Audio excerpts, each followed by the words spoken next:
Lakers beat the Rockets last night. That means the Rockets season is officially over. I want to do a post-mortem on them, kind of what to expect this offseason from them, some questions they're going to have going into the offseason. But before I do that, man, I got to give a shout out to LeBron James, man. 28 points, 8 assists, 7 rebounds, big closeout performance.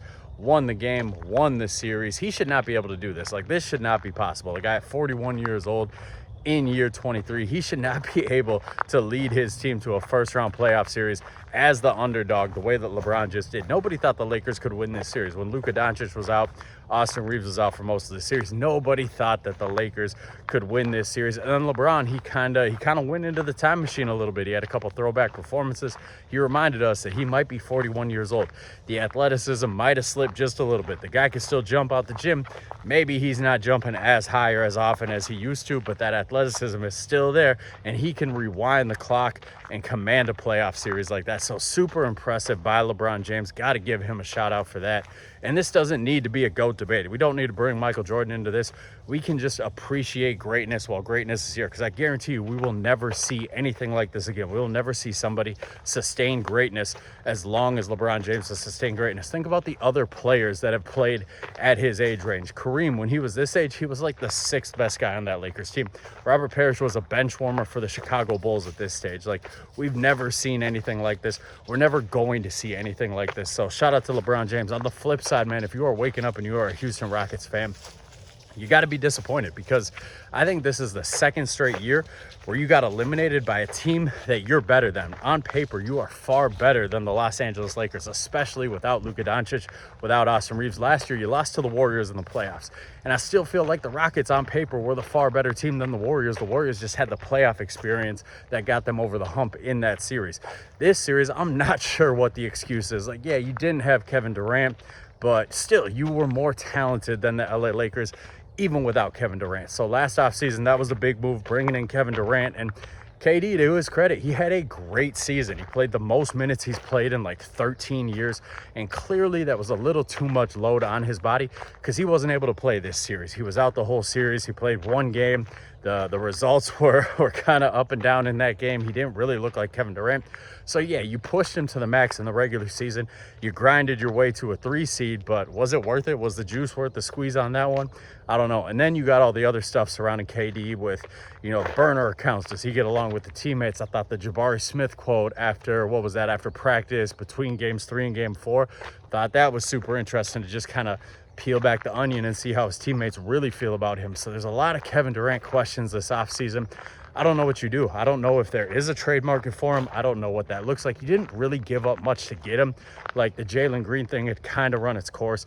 Dillon Brooks was obviously very key to your team, so that was a huge loss. But other than Dillon Brooks and, some draft picks that weren't really going to amount to nothing, I'm not a huge Malawatch guy, so I'm not too upset over losing that draft pick. You really didn't give up much for Kevin Durant, and he had a great season for you. But if you're going to try to flip him this offseason, I don't even know what teams would be interested. I don't know what that market looks like. I don't know what you could command for him. So I kind of think that you're stuck with him. You never know with Kevin Durant. He could demand a trade.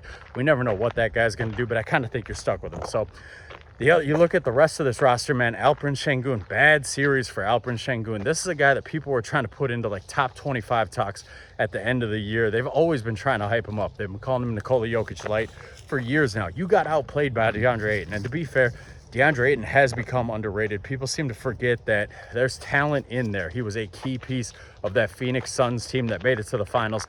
Talent's not an issue with him. Attitude's an issue, and he didn't have any attitude in this series. He kind of played with a chip on his shoulder, like he was going to show you he's better than Alperen Sengun. So for Sengun, man, you better lock yourself in the gym this offseason. You got to get more reliable from 3. If you're going to try to be this Jokic light type player, you got to be a threat from 3. You're not a threat from 3 right now. Your 3 does not go in at a consistent rate. Teams breathe a sigh of relief when you take it. If you want to take your game to the next level, you've got to get better from 3. So we'll see. I mean, there's Giannis rumors. I'm sure they could make a big Giannis play, and he would be the headline of that trade. He's a 2-time All-Star, so the Bucks could kind of talk themselves into that being the headline of the return. Obviously, there'd be picks. There'd be other players involved too, but maybe he ends up as a Buck. I don't know if you want to team up Giannis and Kevin Durant at this stage of their careers, but that would be a Hail Mary swing. All I know is Sengun, regardless if you're in Houston next year or you're playing somewhere else next year, year. You gotta get better from three, man. And then the other guy, Amen Thompson this summer is going to be fascinating to me because there's already reports. I saw one this morning that was Amen Thompson is eligible for a $250 million contract extension. And I'm wondering when the CBA is going to force teams to rethink how they do negotiations. Because for years now, guys have just been signing these max contracts. Guys who haven't made all-star teams, haven't made all-NBA teams. They're nice, young, promising players.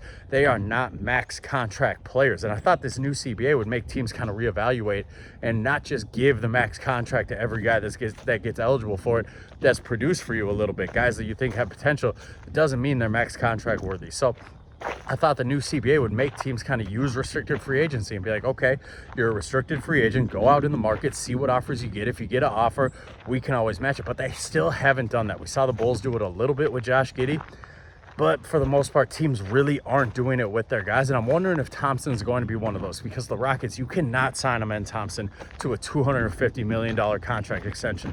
That would slam the window shut on any chance of contending with this team. That would submarine your team and submarine any efforts at roster building. I like Amen Thompson. I thought he figured some stuff out late in that series where he knows I'm not a shooting threat, but I can cut off ball. I can move. I can make guys work when I do have the ball. Luke Kennard, I can't just let him stand in the corner and sag off me. I got to move. I got to attack him. I thought he figured that out the last couple games in the series. It was nice to see his offense grow a little bit. Obviously, he's got to develop a jump shot. I do not want to see him be in the next Ben Simmons where he's an athletic freak. He's one of the better defenders in the NBA, but come playoff time, he's unreliable because he can't shoot worth a damn. Improve the jump shot, but man, Rockets, please play hardball on this contract extension. You look at the rest of the roster, Tari Eason's restricted free agency this offseason. That's going to be another interesting one. That's one where Rockets, let him play the market. If the Bulls want to overpay him, if the Nets want to overpay him, let them overpay him, man. He's a good player. He's not worth overpaying and submarining your team's future roster building chances. He's not going to be that guy that gets you to the next level. I kind of think he is what he is. Some people think there's more to his game. I kind of think he is what he is at this point. Reed Shepherd, I don't know if it's an Ime Udoka thing, man. Ime should have trusted Reed more. He played terrible last night. What did he shoot? Like 1 of 10 from 3. I think he was like 2 for 17 in the game. It was something abysmal. And he had a lot of games like that in the playoffs. I still think there's something there with Reed Shepherd. I don't know if he's a starting point guard, but I feel like Ime Udoka, he should have been a little more creative. He should have given him a little bit more runway, especially during the regular season. Regular season is where you need to work those kinks out. You need to figure out what you got in the player, where his weaknesses are, where you're going to need to help him out, that kind of stuff. And they didn't give him a long leash or a long runway in the regular season. So for the Rockets, man, you got some chips. You got some chips you can use for sure. You can package Reed Shepherd in some trades. Jabari Smith Jr. I really liked when Kevin Durant was sitting out and you got to see him spread his wings on offense a little bit more. I still expect more from Jabari. I was really high on him coming into that draft. He's another player. He might just be what he is, but you look at his contract, it's a tradable contract. You could package Reed Shepherd. You could package some draft picks. You could make some moves. You can make some swings. I don't know, man. 2 straight seasons where you got taken out by a team that you were better than. That leaves some questions to be answered. There's definitely questions that need to be answered about Ime Udoka, and long-term, is he really the coach for this roster? So Houston Rocket fans, man, hit me in the comments. Let me know what you think about this team. Do you think you guys are going to take some big swings this offseason? Do you think Kevin Durant's out of here? Do you think you're swinging for Giannis? What do you think this team is going to do this offseason?